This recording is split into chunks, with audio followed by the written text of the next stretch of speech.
Bienvenidos a Es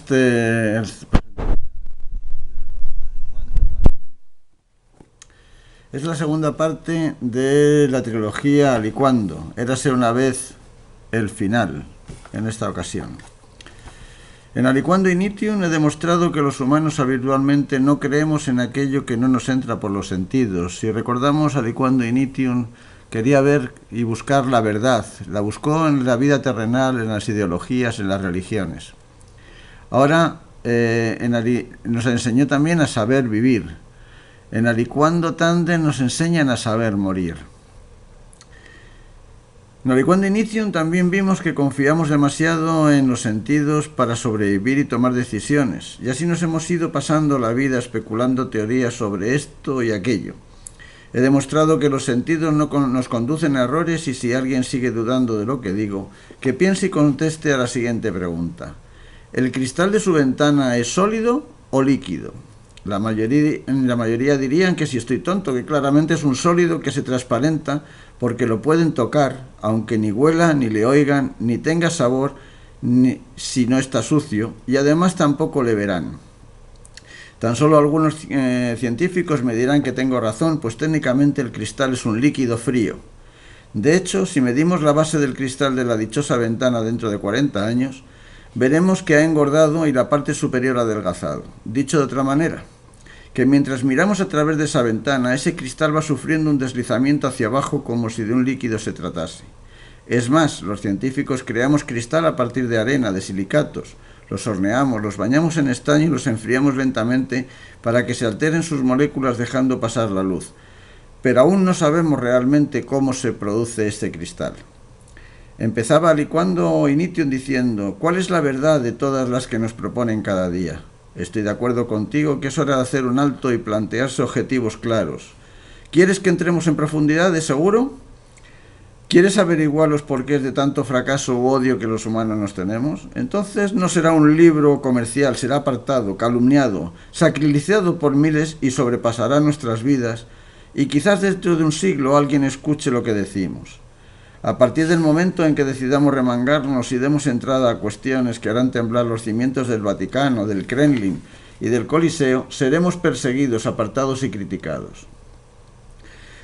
Todos me recomiendan hacer un libro comercial y hasta hay quien que me aconseja hacerlo. Claro que dar gusto a todos será muy complicado, y me tranquiliza recordar la anécdota ocurrida el año 1901 en aquella tertulia en que había abierto el gallego Ramón María del Valle Inclán. En el nuevo Café de Levante, por las noches se llenaban con los mejores intelectuales de la generación del 98. La verdad es que en España hay 7 clases de españoles. Sí, como los 7 pecados capitales. A saber, los que no saben, los que no quieren saber, los que odian el saber, los que sufren por no saber, los que aparentan que saben, los que triunfan sin saber, los que viven gracias a los demás que no saben. Estos últimos se llaman a sí mismos políticos y a veces hasta intelectuales. ¿Quieres remangarte? ¿Quieres conocer la verdad? ¿Cómo lo hacemos? ¿De qué sirve la información parcial? Voltaire decía: aunque deteste lo que digas, defenderé con todas mis fuerzas tu derecho a decirlo. Tiemblo de miedo por el riesgo de las consecuencias de vestirme de árbitro en este enfrentamiento de ideas, echando mano de los personajes que cité en aquella colina que subí en Alicuando Initium. Volviendo al principio, para terminar en el final, Alicuando Tandem, y siempre buscando las verdades de la verdad. Iba a continuar mis investigaciones de forma habitual para escribir este libro, pero el destino para unos y Dios para otros quiso que me enfrentase a una enfermedad de verdad, que me certificasen la muerte en un plazo no muy lejano y que mi cuerpo somatizara los cambios que las analíticas me iban presentando, y aquí se exponen. Alguien me dejó el perímetro de los libros que cambiaron mi vida, y un buen amigo llamado Mariano, mi hermano mayor como yo le llamo, el segundo de ellos. Reconozco que comencé a leerlos al mismo tiempo, sin mucho apego y con mucha suspicacia, porque trataban de Dios y del más allá. Mi cuerpo me condujo a una introspección fuera de lo que había podido sentir hasta ese momento, muy próxima a las que se comentan en los relatos. Vi y experimenté hechos jamás imaginados que me llevaron a conocer de parte de qué bando quiero estar cuando llegue mi juicio final. Reconozco que me sentí tan a gusto que me dolió volver a la realidad material.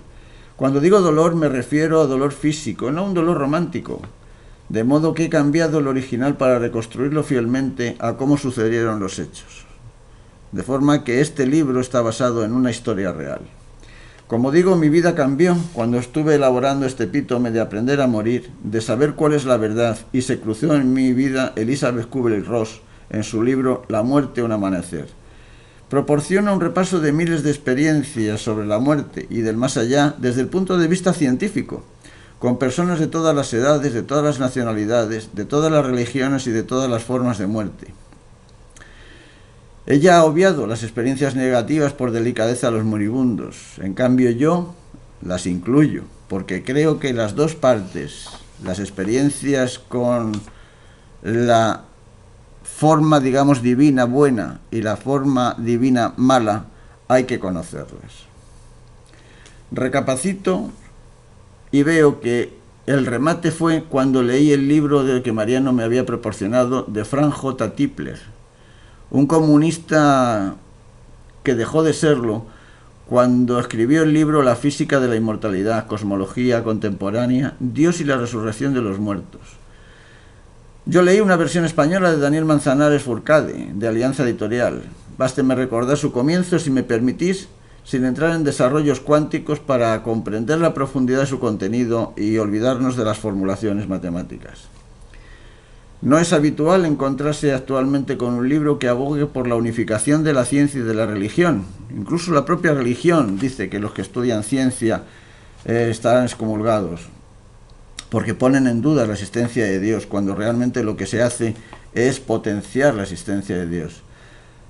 Al revés, igual, todos los que creen en Dios son censurados también. Resulta fuera de lo común que una obra como esta afirme, como yo voy a hacer en las próximas páginas, que la teología es la rama de la física y que los investigadores de la física podrían deducir la existencia de Dios y la plausibilidad de la resurrección de los muertos a la vida eterna mediante cálculos apropiados de la misma que calculan las propiedades del electrón.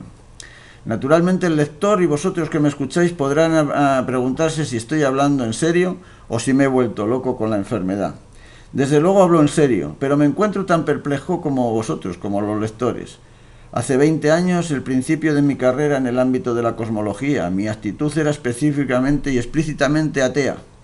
Jamás en mis sueños más descabellados pude imaginar que llegaría el día que escribiría un libro para mostrar que las afirmaciones básicas de la teología judeocristiana pueden ser verdaderas, pues se deducen sin trabas de las leyes físicas, tal y como conocemos actualmente. La lógica aplastante de la rama especializada de la física en la que yo trabajo me ha llevado a extraer esas conclusiones. Maese nos cuenta que recapacito, por primera vez que la ciencia y la religión no solo no se alejan, sino que son émulos, sino que se complementan y se explican entre sí. Me tranquiliza que el paso y las dudas que tuve por aliquando initium no me alejen de la verdad, sino que me acerquen a ella. Se puede ser científico, se puede ser pensador y al mismo tiempo se puede ser creyente.